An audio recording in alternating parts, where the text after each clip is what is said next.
మన ప్రభు అయిన యేసుక్రీస్తు నామంలో మీకు మా శుభాభివందనములు. ఈరోజు దేవుని వాగ్దానము. నా శ్రమలో నేను యెహోవాకు మొరపెట్టి తిని, నా దేవునికి ప్రార్థన చేసి తిని, ఆయన తన ఆలయములో ఆలకించి నా ప్రార్థన అంగీకరించెను. నా మొర ఆయన సన్నిధిని చేరి ఆయన చెవుల చొచ్చెను.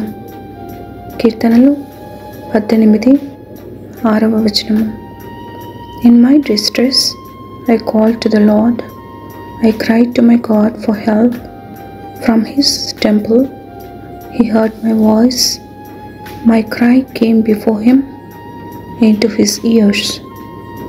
Psalm 18:6. ప్రార్థన. ప్రేమగల తండ్రి, మరొక దినము మాకు దయాకిరీటముగా నిచ్చినందులకై వందనాలు. మా శ్రమలలో మమ్మల్ని ఆలకించి మాకు సహాయకుడైనందులకై వందనాలు. ఈ దినమంతటిలో ప్రతి ఆటంకమును తొలగించి మా కార్యములను సఫలము చేయమని యేసు నామములో వేడుచున్నాము తండ్రి. Amen. Have a blessed day. God bless you.